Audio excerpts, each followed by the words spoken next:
많아가지고 못했던 것들 몇 가지만 더 찝어드리고 넘어갈게요. 저는 어제도 말씀드렸지만은 저는 이 음행 중에 잡혀온 여인이라고 하는 것 자체를 심판의 모양으로 설명해 드렸잖아요. 저는 이 심판의 모델이 제일 좋아요. 그러니까 제일 합당해요. 왜냐하면 제가 그냥 생각만 말하는 게 아니라 아모스에 있던 거랑 딱 매칭이 되잖아요. 지금 사단이 참소하죠. 똑같이 여기에 지금 바리새인들이 참소하는 거예요. 그러니까 똑같은 장면이에요. 이렇게. 그런데 여기 아모스에서도요. 절대로 하나님이 대제사장 여호수아에게 뭐라 하지 않죠. 어서 오세요. 다시 돌아와서 심판이라고 하는 것 자체가 은혜의 보좌로 나아간다라고 하는 개념으로 가야지, 심판이라고 하는 것을 내가 벌받으러 간다라고 생각을 하면 그 누구도 그분의 심판 앞에 설 수가 없다 이거죠.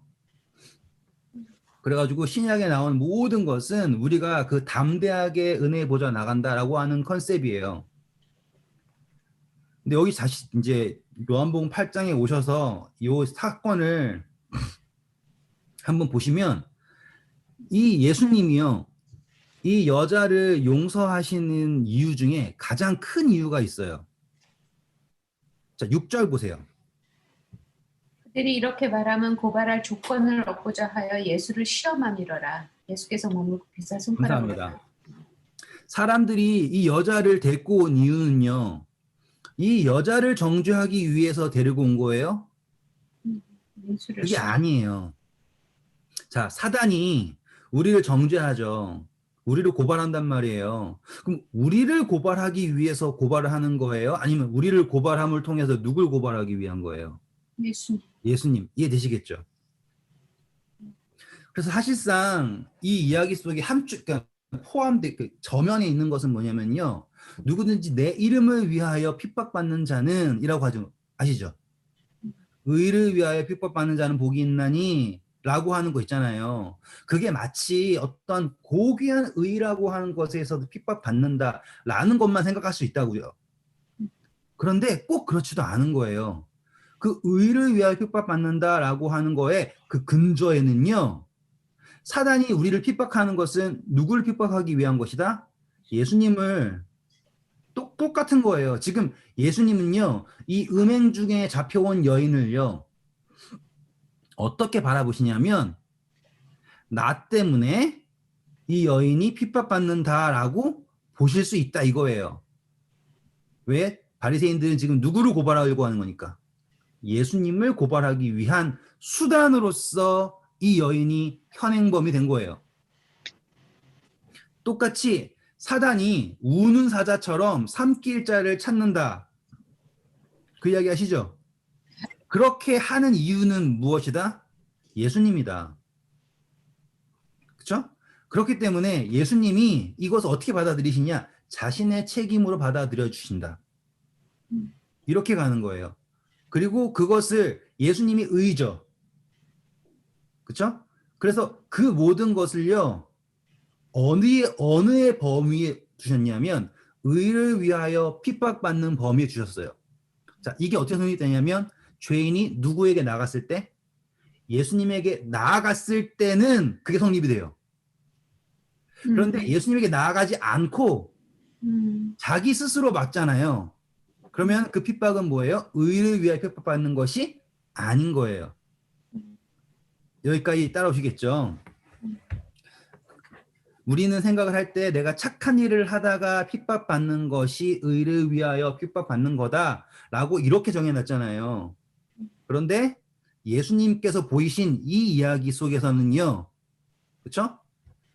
어떠한 악한 행위, 다시 말하면 죄인이요, 예수님한테 나오면 그 순간 그 죄인이 받은 핍박을 무엇으로 간주해 주시는 거예요? 의를 위하여 핍박받는 것으로 간주하는 것입니다. 이제 이해가 되시죠? 그러면 지금 우리가 받는 심판은 은혜의 심판이 되는 거예요. 자, 그러면 이제 순서가 조금 달라져요. 제가 이제 다시 그림을 그리기 시작할게요. 저 지금부터 정말 뻔한 이야기를 그림을 그릴 거예요. 너무너무 뻔한 이야기. 우리가 여기에 이제, 어이구.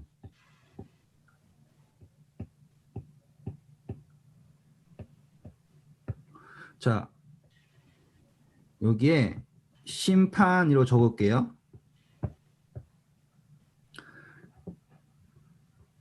심판, 구원. 우리는요, 어떻게 인식을 하냐면요, 순서를 심판이 먼저 오고, 그 다음에 구원이 오는 걸로 생각을 해요. 그래서 이 심판을 통과를 해야지 뭘 받는다? 구원을 받는다예요. 그런데 우리 요한복음에서 어떻게 읽었나요? 요한복음 3장에서 뭐라고 나오나요? 구원 먼저 하고 3장 17절, 18절 읽어보세요. 하나님이 그 아들을 세상에 보내신 것은 세상을 심판하려 하심이 아니요 그로 말미암아 세상이 구원을 받게 하려 하심이라. 그를 믿는 자는 심판을 받지 아니하는 것이요 믿지 아니하는 자는 하나님의 독생자의 이름을 믿지 아니함으로 벌써 심판을 받은 것이라. 네, 그럼 지금 시점이 좀 다르잖아요. 네. 네. 그러면 이 시점은 이 심판이라고 하는 것이 좀 다른 거예요. 심판이라고 하는 것이 구원을 가로막는 어떠한 장벽이 아니에요. 이제 아시겠죠? 지금 우리에게 있어서의 구원은요, 심판 뒤에 있는 게 아니에요. 여기 있는 거예요. 아시겠죠? 이렇게 옮기는 거 이해되시겠죠? 이렇게? 예. 이렇게 해요. 그래서 구원을 거절한 사람이 받는 것이 뭐예요? 심판 그쵸? 근데 그것도 뭐라고 얘기해요? 이미 받았느니라. 받았대요. 그러면 변한 게 있어요? 없어요? 없어요. 그러면 결국에는 없어지는 게 뭐예요? 심판. 예. 지금 남는 건 뭐밖에 없어요? 구원이라는 거예요. 자, 예수님께서 예수님께서 이 땅에 오신 것은 이 땅을 심판하러 오신 것이 아니라 뭐 하러 오셨다? 구원하러 오셨다. 자, 이 심판을 우리는 이미 뭐였죠? 저를 믿지 아니하는 자는 이미 심판을 받았다예요. 그렇죠? 그러면 심판이라고 하는 것 자체가 없어요. 지금 이 성경절에서요. 아시겠죠? 그런데 이제 앞으로 해요. 이제 오해하지 말고 들으세요. 심판이 없다가 아니에요. 지금 요 성경절에서 분명히 말하죠. 예수님께서는 심판하러 오신 게 아니라 뭐 하러 오셨다? 구원하러 오셨다. 왜? 이미 저를 믿지 아니한 자는 이미 뭘 받았다? 심판이라고 하는 죄의 삭슨 사망이라고 하는 결과를 받은 상태다. 요거잖아요. 맞죠? 자, 그러면 남은 문제는 요 구원인데 우리에게 또 다른 심판이라는 게 있어요. 아시겠어요? 자, 이게 뭐냐면 바로 이 바리새인이랑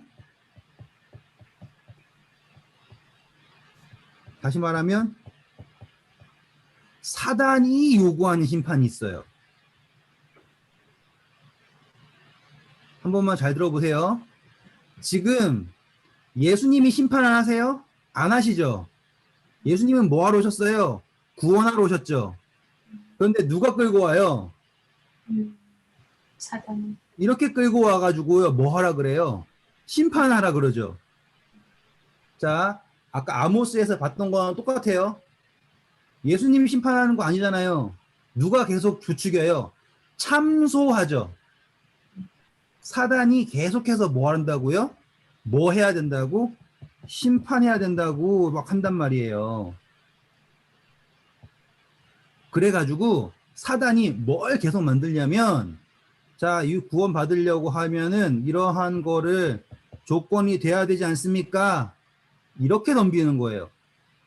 자, 바리새인들이 뭐라 그래요? 모세의 율법에 따르면 이라고 하죠. 지금 요 흐름에서 아까 말씀드렸죠. 제가 이걸 어떻게 지우지? 그냥 이렇게 지울게요. 지금 이 개념은 요한복음 3장에는 아예 안 나오는 개념이에요. 그쵸? 요한복음 3장에 나온 개념은 뭐밖에 없다? 구원밖에 없다. 그런데 사단, 바리새인들 뭘 갖다 집어넣었어요? 예수님이 뭐 해야 된다? 구원하려면 뭐 해야 된다? 심판해야 된다라고 얘기하는 거예요. 그러니까 전혀 맞지 않는 이야기예요. 예수님은 뭐 하면 구원이에요? 저를 믿는 자마다 믿으면 구원이에요.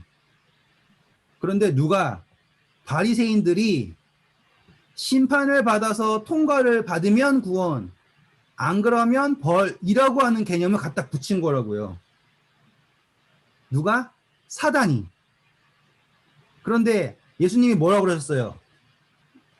여자에게 나도 너를 정죄하지 아니하노니. 정죄하는 자를 없애버리는 거예요. 그쵸? 그러니까는 무슨 상황이 된 거예요? 제일 처음의 상황이 된 거예요. 이제 지금 이 큰 그림을 보실 수 있는지 한 번만 다시 물을게요. 원래는 누구든지 저를 믿는 자마다 멸망치 않고 영생을 얻게 하겠다라고 하는 구원만 제시하는 분이에요. 그분은. 그런데 누가 갖다 붙였다고요? 사단이 갖다 붙인 거예요. 이렇게 뭘요? 심판이라고 하는 걸요. 심판 받아야지 구원. 다시 말하면 구원의 주권이 뭐에 있다 해요? 예수님에게 있다가 아니라 심판에 있다는 거예요. 그러면은 심판이라고 하는 단어가 들어가면 순간부터 사단에게 있어서는 구원은 뭐가 싹 빠져버린 건지 아세요? 은혜. 은혜가 싹 빠져버리는 거예요. 맞는 말이지만 원래는 뭐밖에 없었다. 다시 말씀드려요. 정말 구원 이거 제일 중요해요. 그런데 누가 갖다 붙였다? 사단, 바리새인들 이놈들이 이렇게 싹 갖다 붙여가지고 뭘 멀게 한 거예요? 구원을 멀게 한 거예요. 그랬을 때 예수님이 땅에다 딱 쓰시면서 뭘 다 쫓아버렸어요? 정죄하던 사람들을 사라져버리겠죠. 네. 그랬더니 이제 누구랑 누구밖에 안 남았어요? 예수님이랑 이렇게밖에 안 남았어요. 그러면 이제 이 둘 사이에 남은 거는 뭐밖에 없습니까? 구원밖에 없어요. 요거 아시겠죠? 남은 건 뭐예요? 믿으면 되는 거예요. 그쵸? 그랬더니 가서 다시는 죄를 범하지 말라라고 나오죠. 자, 그러면 다시 그릴게요. 자, 여기에 죄인이에요. 예? 죄인이 예수님을 만나서 구원을 받아요. 이렇게 되는 거예요. 그쵸? 근데 사람들은 여기에다가 뭘 갖다 집어넣었어요? 심판이라는 걸 갖다 집어넣고 구원을 해서 뭘 빼버리는 거예요? 예수님의 은혜를 빼버리는 거예요. 오해하지 마세요. 정말 오해하시면 안 돼요. 심판이 없다라는 게 아니에요. 그게 아니에요, 지금. 심판이라는 거를 갖다 들이밀면서 뭘 빼버렸어요? 예수님의 은혜를 빼버렸다고요. 그리고 심판을 갖다 보면서요, 뭘 우선시하냐면요, 죄인이 이 심판을 이기기 위해서 의인이 되어야 된다라고 한다고요. 이게 논리예요. 근데 다시 이걸 줄일게요.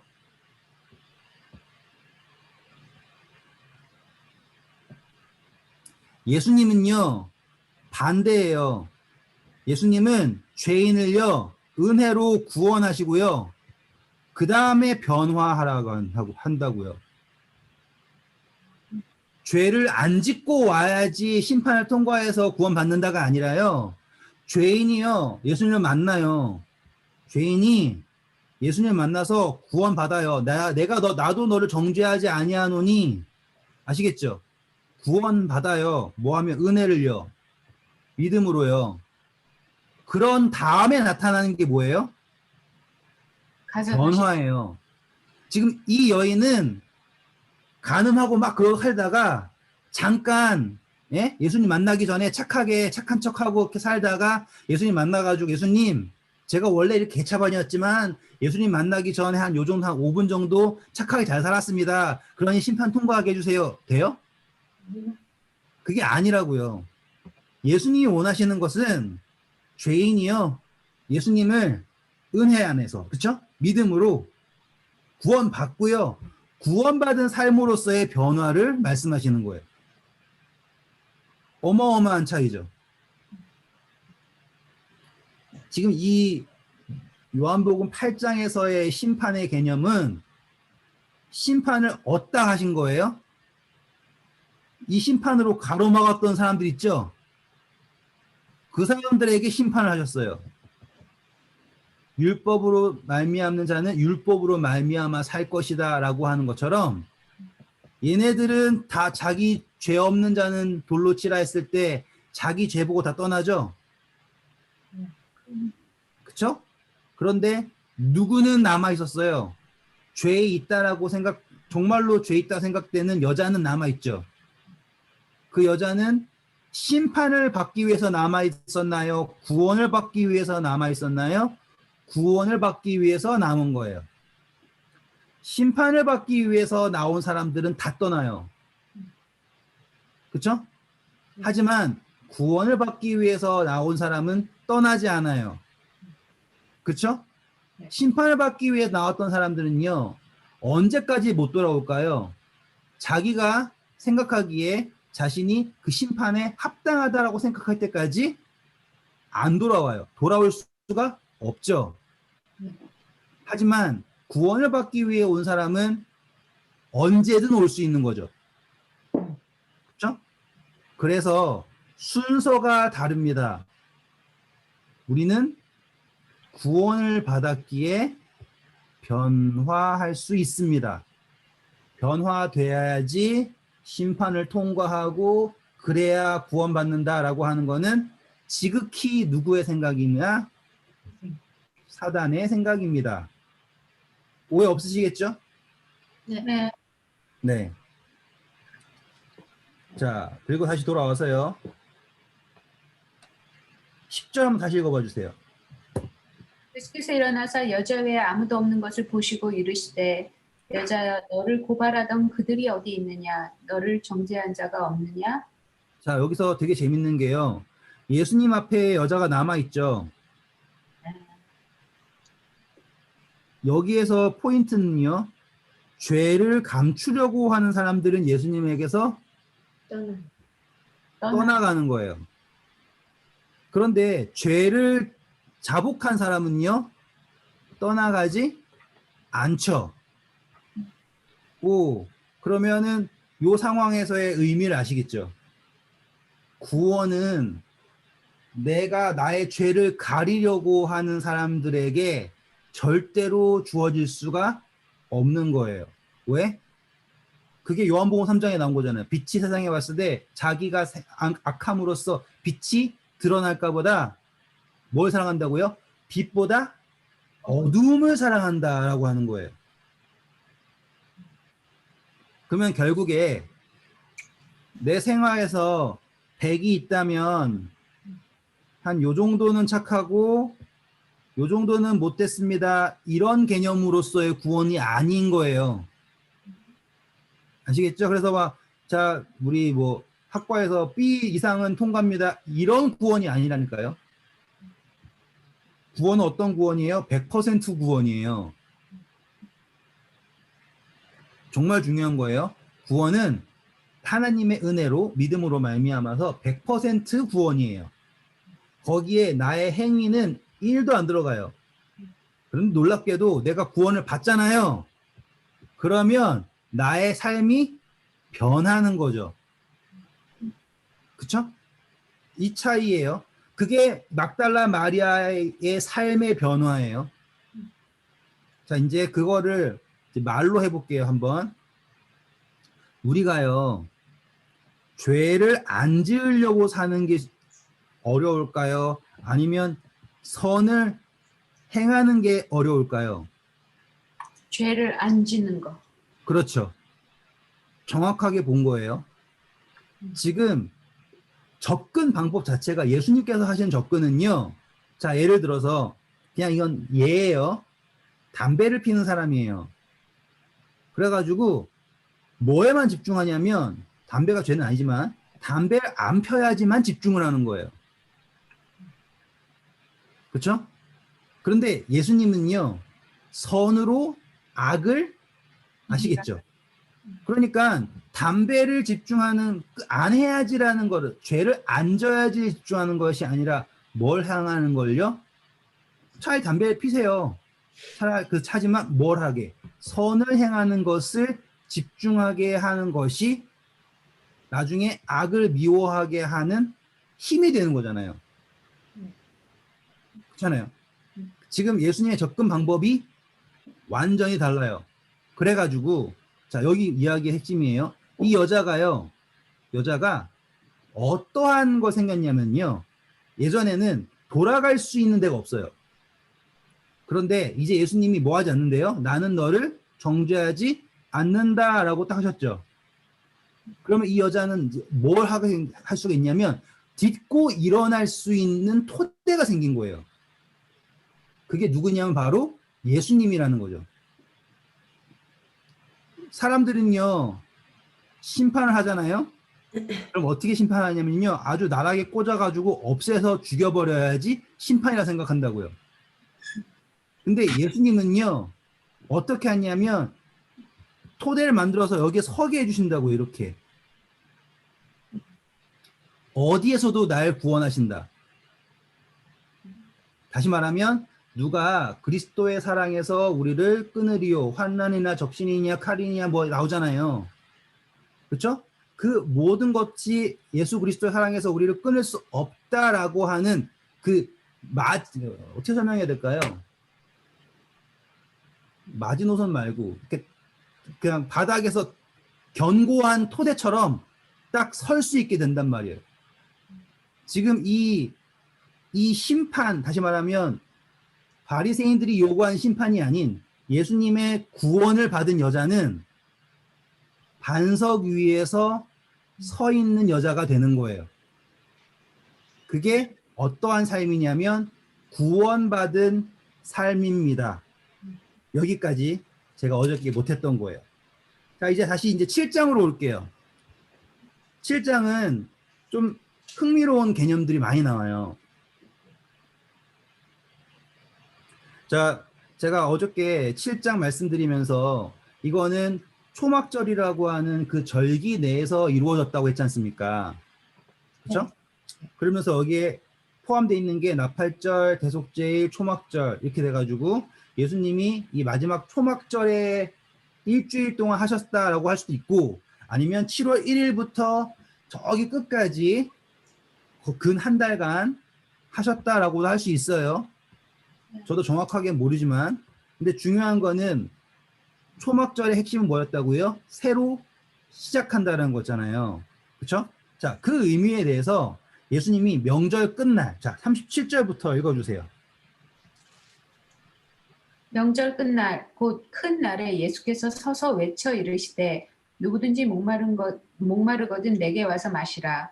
나를 믿는 자는 성경에 이름과 같이 그 배에서 생수의 강이 흘러나오리라 하시니 이는 그를 믿는 자들이 받을 성령을 가리켜 말씀하신 것이라. 감사합니다. 자, 요게 오늘의 이야기의 포인트입니다. 지금 예수님이 명절이라고 하는 거 이렇게 그래서 우리 그때 했던 것처럼 무교절 그래서 예수님의 십자가 무덤 부활하심 그다음에 모순절 성령 그쵸? 그리고 여기 나팔절 그리고 대속제일, 그리고 초막절이라고 하는 이 7개의 절기의 마지막 날 예수님이 외치셨답니다. 그러면서 외치심의 핵심 문구가 뭐냐면 누구든지 목마르거든 내게 와서 마시라죠. 네. 자, 그러면 이 일이 있게 되면 사람들이 누구에게로 와야 된다라고 하는 거냐면 예수님께로 나와야 한다라고 하는 이야기예요. 그러면 그분이 뭘 주신답니까? 성령. 자, 생수라고 하는 것을 주신대요. 그런데 이거랑 우리가 익히 알고 있는 거랑 합쳐지는 게 뭐예요? 예수님이 어떤 여자가 만났죠? 사마리아 여인 만났을 때 네. 생수의 나더러 내가 물 달라고 하는 사람이 누구인지를 너가 알았으면 오히려 너가 나에게 물 달라고 할 것이다. 누구든지 내가 주는 물을 마시면 다시는 목마르지 아니하리니. 그쵸? 지금 요한복음 4장에 나왔던 거랑 지금 요 이야기랑 일맥한 거예요. 지금 그거 보이시나요? 네. 그런데 자, 그 사마리아 여인이 자신이 목마르다는 사실을 알았어요, 몰랐어요? 몰랐어요. 몰랐죠. 그렇죠? 영적으로 목마른 사실들을 몰랐어요. 똑같이 지금 이 절기가 다 끝났다고요. 예? 그런데도 누가 모른다고요? 이스라엘 백성들이 자신들이 영적으로 아주 그냥 말라 비틀어져 가지고 목말라 죽을라 그런 상황을 모르고 있다 이거예요. 그러니까 예수님이 오죽 답답하시겠어요. 똑같이 사마리아 여인에게 하셨던 그 말처럼 누구든지 목마르면 나에게 와서 생수를 마셔라 라고 이 말씀을 하고 계시는 거예요. 아시겠죠? 사마리아 여인한테 했던 것처럼 교회, 그쵸? 하나님의 백성에게 예수님이 지금 너네가 뭐 하고 있다? 목마르다. 이 말이에요. 너네가 지금 목마르다. 왜 문제냐? 이 절기가 끝나죠? 그럼 하나님 백성이 돼야 되죠? 그러면 뭘로 채워져야 됩니까? 성령으로 채워져야 된다. 이 말이에요. 그쵸? 그런데 그들이 누구에게 나오지 않으므로 예수님에게 생수의 근원이신 예수님에게 나오지 않음으로 이루어지지 않고 있다 이 말이잖아요. 자, 똑같이요. 오늘날 우리에게도 지금 우리는 목마름 상태인 거예요. 해결하려면 누구에게로요? 예수님에게로. 자, 이제 그거를 이제 성경으로 풀어볼게요. 우리 다 같이 이제 성경절을 좀 많이 찾을 겁니다. 이사야서 44장 1절부터 3절까지 읽어주세요. 구약 1020페이지. 나의 종 야곱, 내가 택한 이스라엘아 들으라. 너를 만들고 너를 모태에서부터 지어낸 너를 도와줄 여호와가 이같이 말하노라. 나의 종 야곱, 내가 택한 여수르나 두려워하지 말라.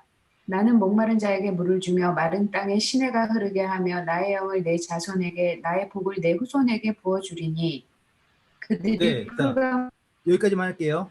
지금 이걸 준다라고 할 때 그냥 여기 생수 팝니다. 와서 생수 드세요. 이런 개념이 아닌 거예요. 예수님이 나에게 와서 목마른 자들아 와서 물을 마시라라고 얘기하는 거는 어떠한 의미냐면 내가 너의 창조주다라고 하는 이 이사야서에 나와 있는 선포가 포함된 거예요. 다시 한번 말씀드릴게요. 예수님이 여기에 물 있어요. 와서 드세요. 이 정도가 아닌 거예요. 이 말씀에는 이미 어느 것이 포함되어 있는 거예요. 이사야서 44장에 나와 있는 그 똑같은 모티브가 예수님 말씀에 들어간 거예요. 그래서 내가 너를 모태에서 만들고 너를 지어냈고 너를 도와줄 여호와가 바로 나다.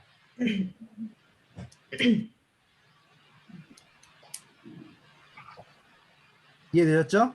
자, 그러면은 똑같은 장이에요. 44장 6절 7절 읽어주세요.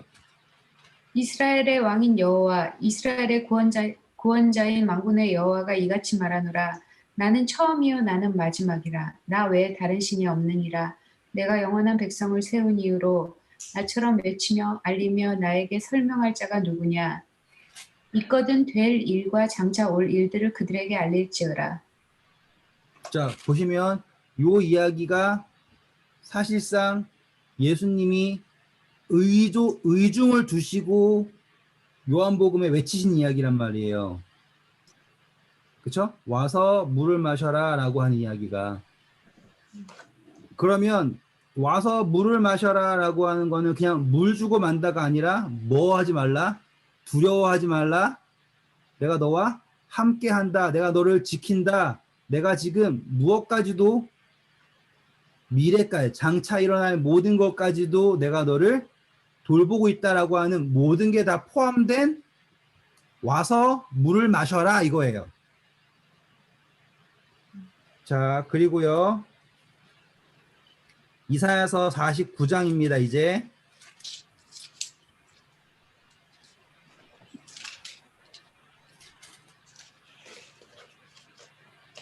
오셨나요? 49장. 제가 읽을게요. 8절부터 볼 거예요. 잘 들으세요. 여호와께서 이같이 이르시되 은혜의 때에 내가 내게 응답하였고 구원의 날에 내가 너를 도왔도다. 내가 장차 너를 보호하여 너를 백성의 언약으로 삼으며 나라를 일으켜 그들에게 황무하였던 땅을 기업으로 상속하게 하리라.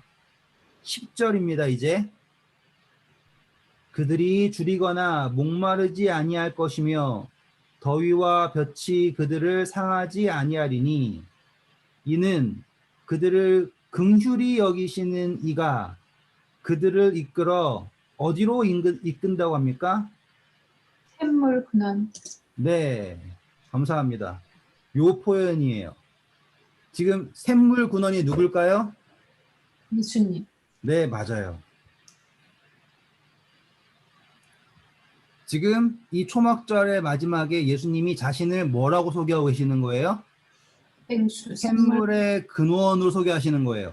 그런데 그것을 넘어서 이제 누구든지 이 물을 마시는 자는 어떻게 된답니까? 목마르지 않아. 목마르지 않. 다시는 목마르지. 아, 왜 다시 목마르지 않는데요?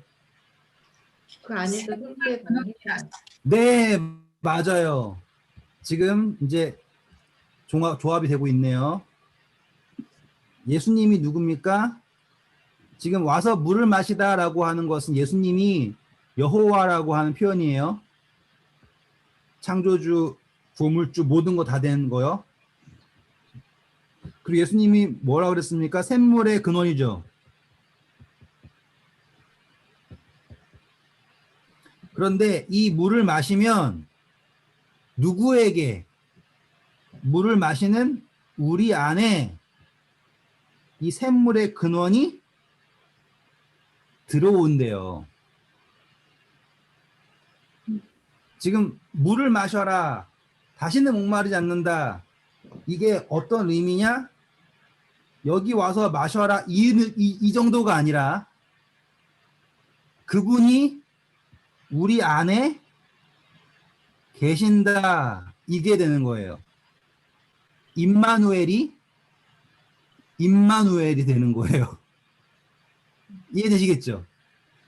이제 예수님이 선포하시는 복음이 어느 정도가 되냐면, 자, 이렇게 해서요. 이게 하나님입니다.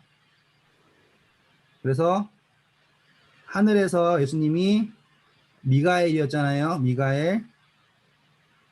근데 그분이 내려오셔서 예수님이 되셨죠.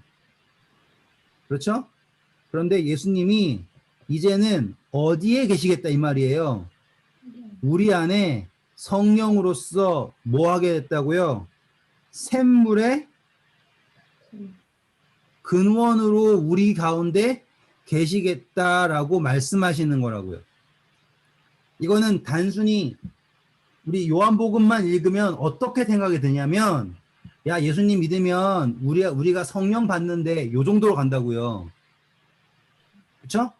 그런데 지금 앞에 있는 이야기들을 다 합쳐 보니까 내 물을 마시면 다시 목마르지 않고 샘물 샘솟아난다라고 하는 것은 하나님이신 그분이 예수님이라고 하는 분을 통하여서 우리 가운데 영원히 임재하시겠다라고 하는 선포라는 거예요. 이거는 그 어떠한 피조물에게 주신 적이 없는 약속이라는 거죠. 이제 이 크기가 좀 느껴지시나요? 예수님이 아멘. 이 모든 절기의 끝에, 예? 이게 뭘 상징하는지는 다시 나중에 공부하면 되겠지만은, 이 모든 게 끝나면, 예? 하나님이신 그분이 너희 가운데서 영원히 마르지 않는 샘물의 근원으로 계실 것이다 이 말이에요. 아멘. 자, 성경에서 그때 기억나시나요? 부정하지 않은 것, 그게 뭔지 아시죠? 샘물은 영원히 부정해지지 않아요. 제가 찾아드릴게요. 이게 레위기서 11장 36절. 샘물이나 물이 고인 웅덩이는 부정하여지지 아니하되 그 주검에 닿는 것은 모두 부정하여질 것이요. 네. 샘물 근원 된다라고 하는 것은 이제 뭐 하지 않을 것이다? 영원히 부정해지지 않을 것이다.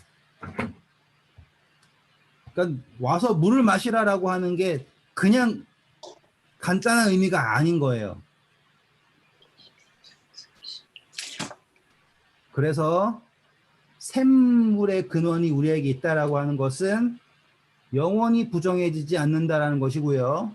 이것은 요한일서 3장 9절로 결론 지어집니다.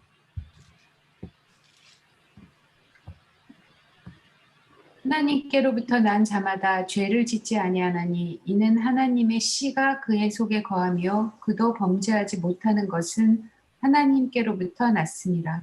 네, 하나님의 씨, 생명의 근원, 샘물의 근원 다 누구예요? 예수 그리스도. 그러면 더 이상 뭐 하지 않는다? 범죄하지 않는다. 부정해지지 않는다.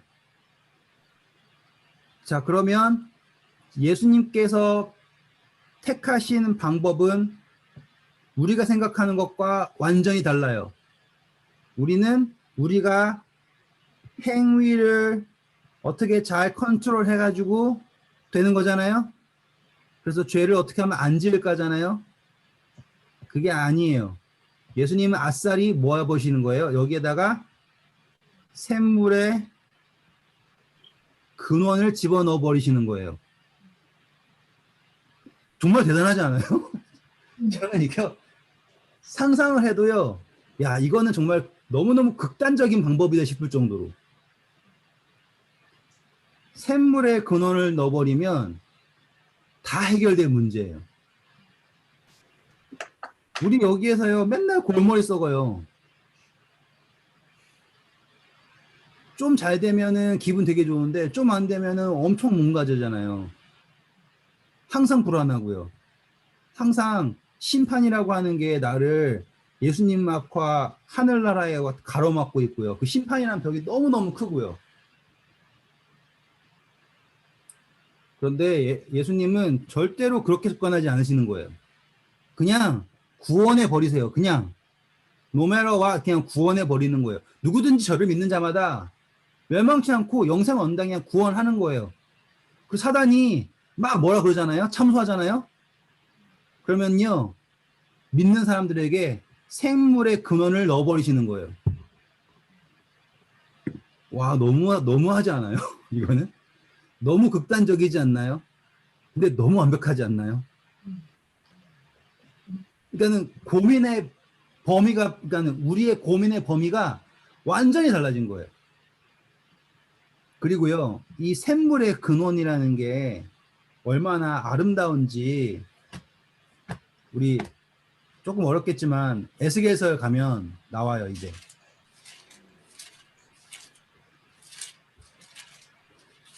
에스겔서 보세요. 47장이거든요. 구약 1227페이지예요.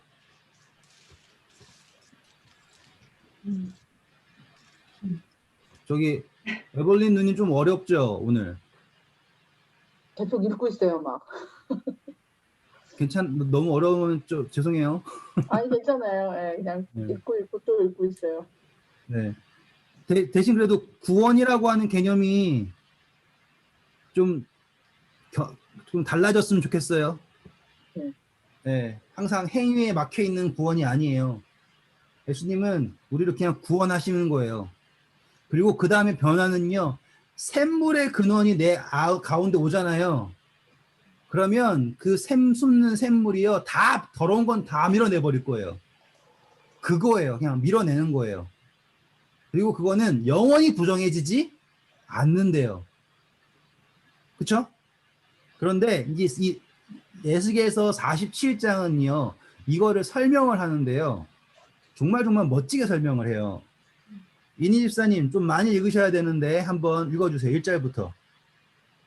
그가 나를 데리고 성전 문에 이르시니 성전의 앞면이 동쪽을 향하였는데 그 문지방 밑에서 물이 나와 동쪽으로 흐르다가 성전 오른쪽 제단 남쪽으로 흘러내리더라. 그가 또 나를 데리고 북문으로 나가서 바깥길로 꺾어 동쪽을 향한 바깥문에 이르시기로 본즉 물이 그 오른쪽에서 스며 나오더라. 그 사람이 손에 줄을 잡고 동쪽으로 나가며 천척을 측량한 후에 내게 그 물을 건너게 하시니 물이 발목에 오르더니 다시 천척을 측량하고 내게 물을 건너게 하시니 물이 무릎에 오르고 다시 천척을 측량하고 내게 물을 건너게 하시니 물이 허리에 오르고 다시 천척을 측량하시니 물이 내가 건너지 못할 강이 된지라. 그 물이 가득하여 헤엄칠 만한 물이요 사람이 능히 건너지 못할 강이라. 그가 내게 이르시되 인자야 내가 이것을 보았느냐 하시고 나를 인도하여 강가로 돌아가게 하시기로 내가 돌아가니 강 좌우편에 나무가 심이 많더라. 그가 내게 이르시되 이 물이 동쪽으로 향하여 흘러 아라바로 내려가 바다에 이르리니 이 흘러내리는 물로 그 바다의 물이 되살아나리라. 그 강물이 이르는 곳마다 번성하는 모든 생물이 살고 또 고기가 심이 많으리니 이 물이 흘러 들어가므로 바닷물이 되살아나겠고 이 강이 흐르는 각처의 모든 것이 살 것이며 이 강가에 어부가 살 것이니 엔게디에서부터 감사합니다. 여기까지만 할게요. 자, 요 이야기가 바로 샘물의 근원을 우리 가운데 두시면 일어나는 이야기예요. 자, 성전이라고 하는 거는요, 이제 이거는 두 가지 방면으로 생각할 수 있어요. 성전을 정말로 실제 성전 생각할 수 있고요. 우리의 마음의 성전 생각할 수 있습니다. 이렇게. 그리고 지금 이 은혜의 물이에요. 근데 은혜가 어디로 가면 갈수록 커지는 거예요? 바다. 그쵸? 자, 바다는 성경에서 세상 상징하죠. 그쵸? 민족, 방언. 그래가지고 이 물이 이 바다를 뭐 한대요? 치유한대요.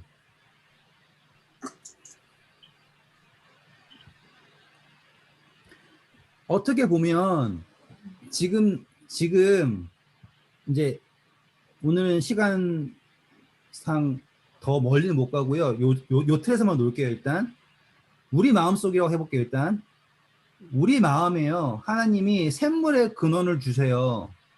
그렇죠? 그런데 그것이 우리가 느끼기에는요, 아, 별거 아닌 것처럼 느껴지고 그냥 찔찔찔찔 새어 나오는 그것처럼 느껴질 줄 모른다 이거예요. 첫 번째 묵상이에요. 하지만 그것이 어떠한 가능성을 가지고 있는지 그거를 아셔야 되는 거예요. 그게 뭐예요? 온 세상을 치유할 도구로 사용되는 생수의 근원이다 이 말이에요. 그렇죠? 그리고요, 이 나중에 발목, 그 다음에 내가 도저히 감당할 수 없는 무리라 그러잖아요. 저는 그렇게 생각해요. 이 은혜의 강물이라는 것 자체가요, 네? 정말 정말 정말 우리가 하나님의 보좌로부터 멀어지면 멀어질수록 도저히 감당할 수 없는 은혜로 우리를 치유하시는 그분의 사랑으로 묵상이 되더라고요.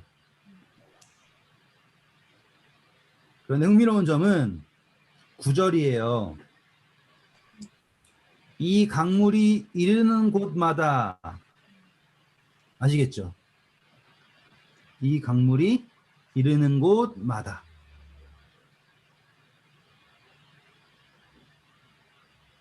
지금 우리가 우리의 행위를 어떻게 바꿔가지고 그 심판대에 당당하게 이거는 말이 안 되는 거잖아요. 그렇죠?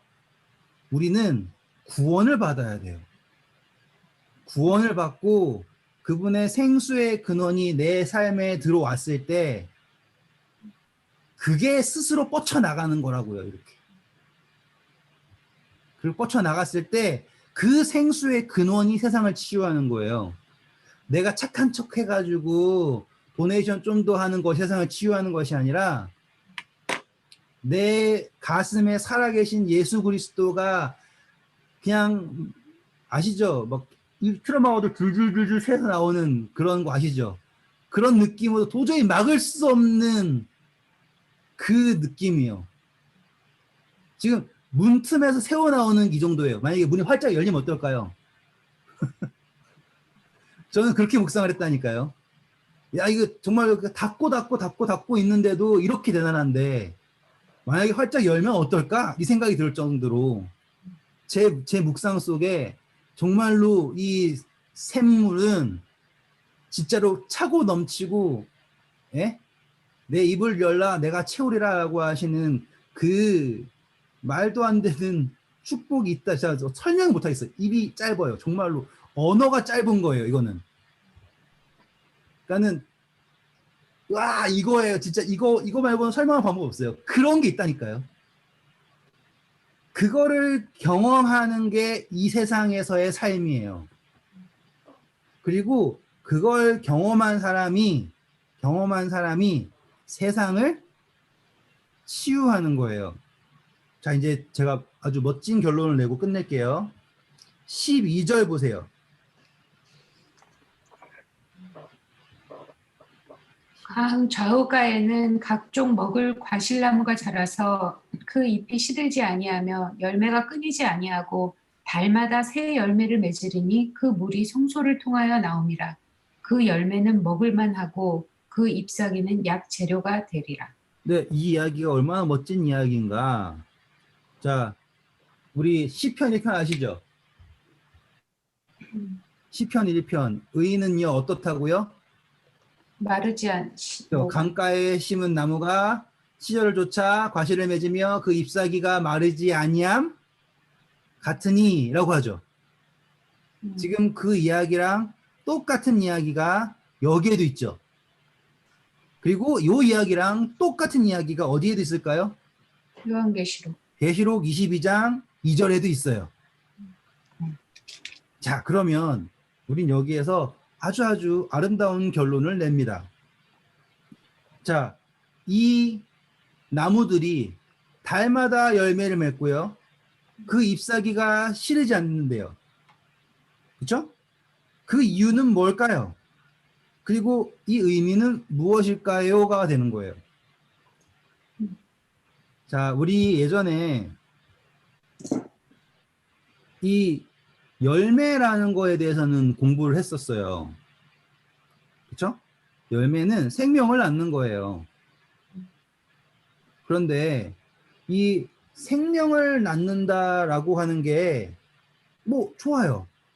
뭐 성령의 열매는 하고선 쭉쭉쭉 나오잖아요. 근데 이파리는 뭘까요? 그때 창세기 할 때 잠깐 공부했던 거 기억나세요? 네, 그 나의 나쁜 거요. 자. 옛날 과거 나의 그 이파리는 뭐였냐면 무화과 이파리가 뭐였어요? 행함으로 말미암는 의를 상징한다 말씀드렸잖아요. 행위. 네. 그렇죠? 그러면 나쁜 거여야 되는가요? 근데 공부한 거, 교훈. 그런데 재밌는 건 뭐예요? 이 이파리가요. 뭘 한대요?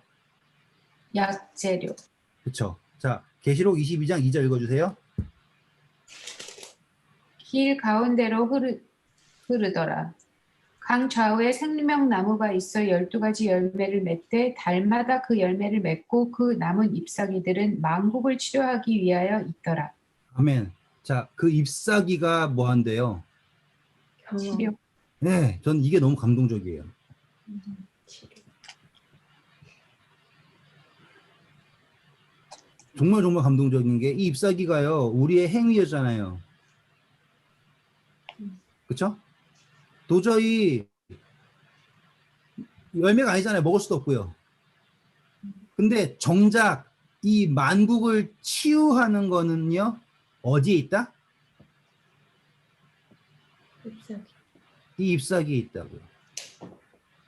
와, 그러면 이런 거예요. 나이키 집사님이 이거 내가 왜 그랬을까 후회하는 일들이 있을 거 아닙니까? 살면서 겪었던 일들. 어떨 땐 좋았겠지만 어떨 땐 어렵고 했잖아요.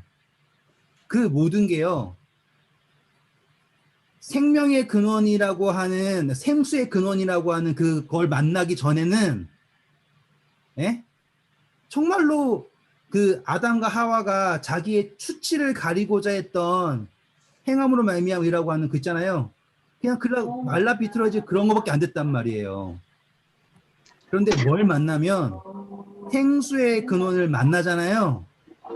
그러면 그 어떠한 일이라도요. 뭘 한다고요? 만국을 치료할 수 있는 똑같잖아요. 사마리아 여인이 결혼을 그렇게 많이 했대요.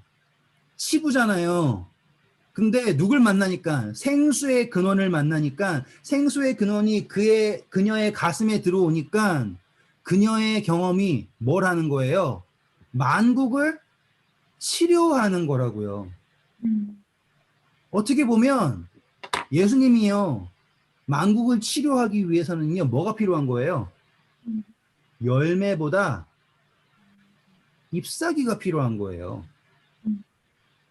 정말 감동적이잖아요. 중요한 거는요. 예? 그 뿌리를요. 우리의 뿌리를 그 성전에서 나오는 물에 뿌리를 내리는 강 좌우에 있는 그 나무가 되는 거예요. 하나님 제발 내 부끄러운 과거 싹 다 도말해 주세요. 이런 게 아니라고요. 지금 우리에게 이러한 정말 창피한 역사들이 계속 반복되고 정말 슬프고 이런 게 있잖아요. 제가 말씀드렸죠. 의를 위하여 핍박받는 자는 복이 있나니. 예수님 만나기 전에 생명수의 근원을 만나기 전에는 그냥 죄예요. 예? 열매 없는 잎사귀라고요. 그런데 예수님 앞에 가니까 죄인이 예수님 앞에 나가니까 의를 위하여라고 바뀌어버린 거예요. 그리고 그렇게 가니까 그 보잘것없는 그 이파리가 아시겠죠? 말라 비틀어지고 말아야 될 그 이파리가 뭘 한다? 치료를 한다. 이거는 이니 집사님이 가지고 있는 이파리는요. 제가 저한테 없어요. 예? 그 이니 집사님이 가지고 있는 그 잎사귀가 가지고 있는 그 약효는 이 세상 천지에 역사 이래에 없다고요. 에벌린 누님이 가지고 있는 거 없다고요. 정말로 귀하고 귀한 잎사귀가 지금 여기에 계신 한 분 한 분에게 있다고요. 중요한 건 잎사귀 다 치워버려 열매만 차 이게 아니에요. 뭐예요? 생수의 근원. 하나님으로부터 난 자는 다시는 죄를 범하지 않는다. 왜? 하나님의 씨가 우리 안에 있기 때문입니다. 감사합니다. 아멘. 네. 너무 딱 맞춰 끝나가지고 말씀 나누고 그렇게 혹시 뭐 생각 나누실 거 있나요?